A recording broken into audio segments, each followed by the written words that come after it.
2025 май. Кыргызстандын президенти Садыр Жапаров Жалал-Абад облусунун Сузак районуна мамлекеттик ипотекалык компания үчүн курулган үйлөрдү көргөнү келген. Аны коштогондор МИГ караштуу болгон президенттин иш башкаруучусу Каныбек Туманбаев жана УКМнын төрагасы Камчыбек Ташиев.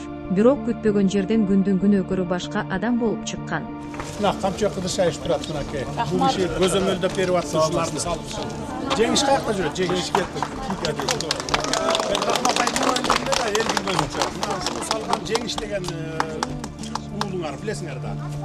Ошко мери кылып жүргөн көөлөк массала. Президент өз кишидей жеңиш деп атаган Оштун мэри Жеңишбек Токторбаев Сузактагы Асман резиденс турак жай комплексин дагы президентке ушу Токторбаев тааныштырып жүргөн. Кошуна облустун борборунун мэри болуп туруп, кандайча Токторбаев бул үйлөрдү курган?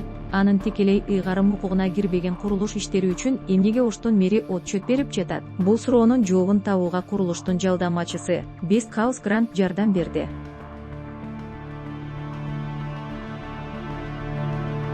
Эгерде Кыргызстанда Forbes журналы бар болсо, Best House Grant анын мукабасына чыкмак болуш керек. Мындай баш айланткан ийгиликтүү секирек мурда болгон эмес. Компания 2023 жылы жайында гана түптөлгөн. Ал эми ошол күздө МИГтин түштүктөгү флагмандуу долбоору Жалал-Абадтагы Асман резиденс турак жай комплекстеринин курулушуна киришкен. Ишке үзгүлтүк болбосун деп, өкмөт буларды сатуудан түшкөн жана кошумча нарк салыгынан бошоткон. Ошентип иш илгерилеген. Бирок 9 кабатка чейинки бийик үйлөрдү куруу үчүн лицензияны Best House Grant 2024 жылы декабрда араң алган. Анткени менен мамлекеттин жеткиликтүү турак жай программасы тууралуу сөз болгондо, мындай лицензия сымал майда баратка ким көңүл бурмак эле? Компанияга Жалал-Абадтын 42 жаштагы тургуну Махамаджан Кочкаров ээлик кылат. Балким Кочкаров тажрыйбалуу куруучу чыгар дегенбиз. Бирок андай эмес деле окшойт. Састармактагы сүрөттөрүнө караганда, ал мурда видеооператор болуп иштептир. Компаниянын кожоюнунун аты жөнү бизге эч кандай маалымат бербегени менен, компаниянын каттоодогу дареги көп нерсени айтып турат. Жалал-Абад шаары, Токтогул көчөсү, 51 көп жылдар бою бул даректе Улуттук коопсуздук мамлекеттик комитетинин облустук башкармалыгы орун алган. Бирок 2023 жылдын жай айларында Best House Grant компаниясы негизделгенде имарат жеке колго өтүп кеткен. Анын ээси Кыргыз футбол биримдигинин вице-президенти Канатбек Абдыкадыров. Ал эми биримдиктин президенти Камчыбек Ташиев. Абдыкадыров Улуттук коопсуздук мамлекеттик комитетинин төрагасы Камчыбек Ташиевдин илгертен келаткан бизнес өнөктөшү. 90-жылдары экөө Барпа айлы деп аталган кредиттик союзду негиздешкен. Азыр Ташиевдин дагы бир досу Айбек Албаев экөө Жалал-Абадта Барса футболдук академиясын жана Бишкекте Барселона турак жай комплексин куруп жатышат. Токтогул көчөсүндөгү Улуттук коопсуздук мамлекеттик комитетинин имараты Абдыкадыровго иш үчүн керек болгон. Ал анын ордуна Легион курулуш фирмасы менен биргеликте 9 кабаттуу турак үй курган. Жалдамачы компания дагы жөн жерден тандалган эмес. Легиондун негиздөөчүсү 31 жаштагы Арстанбек Мамытов. Улуттук телеканалдын сюжеттеринин биринде Мамытовду Жалал-Абадтагы Асман резиденс турак жай комплекстеринин жооптуу адиси деп тааныштырышкан. Балким 2024 жылы пайда болгон Легион шаардын чок ортосундагы Улуттук коопсуздук мамлекеттик комитетинин мурдагы имаратынын жерин ушул тажрыйбалуу куруучу Мамытовдун кадыры менен алып жүрбөсүн. Жок, андай эмес. Мында адаттагыдай эле профессионалдуулук эмес тууганчылык ойноп кеткен. Мамытов көп жылдан бери Жеңишбек Токторбаевдин үй бүлөсүнө кызмат кылат. Мэрдин аялына таандык ресторанда администратор болуп иштеген. Токторбаевдин үй бүлөсүнүн Дастан мейманканасында дагы администратор болгон. Баса мейманкананын аталышы дагы бекеринен Дастан эмес, бул мэрдин президенттин администрациясында иштеген уулунун атынан. Токторбаевдин жакын туугандары мамлекеттик кызматтарда дагы майлуу орундарда отурушат. Кызы Гүласем Жеңишбекова ӨКМдө эсепчи болуп иштеген. Ээси Чыңгыз Токторбаев Кыргыз темир жолунун түштүк башкармалыгынын башчысы.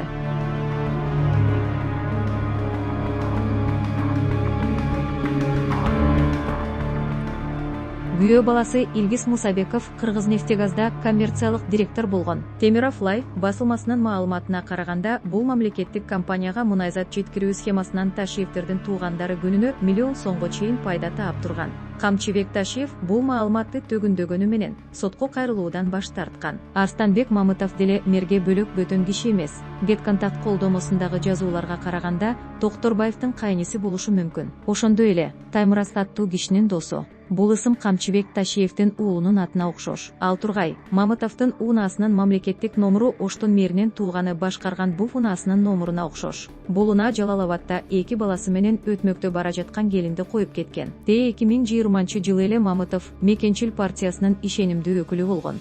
Мекенчилдин ал кездеги лидери Камчыбек Ташиев менен президенттин агасы Сабыр Жапаров болчу. Эми болсо Жалал-Абадтагы ипотекалык курулуштарды тескеп жүрөт. Анын ичинде Ташиев менчик ээсинен тартып алып, жергиликтүү депутаттар болсо МИКке өткөрүп берген участкаларда курулуш жүргүзүп жатат.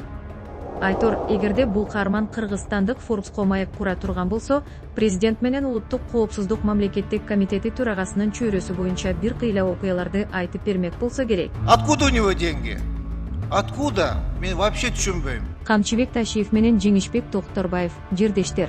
Экөө тең Сузак районунан болушат. 2020-жылы шайлоодо Токторбаев Мекенчил партиясы менен катышкан. Ал эми 2021-жылдан тартып Жогорку кеңеште Ташиевке байланышы бар деп айтылган Ата журт Кыргызстан партиясынын депутаты. Парламентте бул киши Ташиевди бир нече жолу мактаган жайы бар. Эми мактагандар көп эле деңизчи, бирок экөөнүн бири-бирине симпатиясы дагы бирдей. 2025-жылы январда Токторбаев Ош шаарынын мэри болуп дайындалган. Жакында эле Ташиев ага жакшы иштегени үндеп автоунаанын ачкычын өз колу менен тапшырды. Оштун мэрине өлкө башчысы өзү да алкыш айтып жүрөт. Кечээ жакында болсо Токторбаев өзү Ташиев экөөбүз доспуз деп айтып чыкты.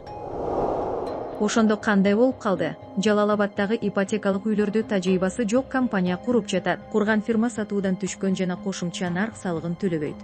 Ал эми курулган үйлөрдү жарандар көп жылга насыяга сатып алышат. Мындай фирмалардын ийгилигинин сыры жогору жактагы байланышында эмес. Эң башкысы Ош жана Жалал-Абадта үй куруу үчүн берилген уникалдуу жер участкаларында. Аларга коммуникация жеткирилген. Шаардын чок ортосунда девелоперлер үчүн шыбак алуу. Анан калса акысыз дагы окшойт. Ушундай аты жити белгисиз, бирок бийлик менен тыгыз байланышы бар адамдардын долбоору үчүн өлкө боюнча ишкерлер менен жеке менчик ээлеринин жерин тартып алып, үйлөрүн, гараждарын бузуп, өндүрүш ишканаларын жаптырып, базарларды көчүрүп жатышат. Бул драманын очогу Ош шаары. Азыр кала мэриясы борборду тазалап жатат. Бул жерге да МИК үчүн орун даярдалып жатышы мүмкүн. Биз бул тууралуу келечек базарынын тагдыры тууралуу материалыбызда айтып бергенбиз. Эми Клоп менен Темиров Лайфтын иликтөөсүнөн улам. Токторбаев мамлекеттик долбоорлорго чиновник катары гана аралашпаганын, МИКтин жалдамачылары менен жеке байланышы бар экенин билип отурабыз. Токторбаевдин гана эмес, агрессивдүү реновациядан улуттук коопсуздук мамлекеттик комитети төрагасы Камчыбек Ташиевдин айланасындагы башка адамдар дагы пайда көрүшүүдө.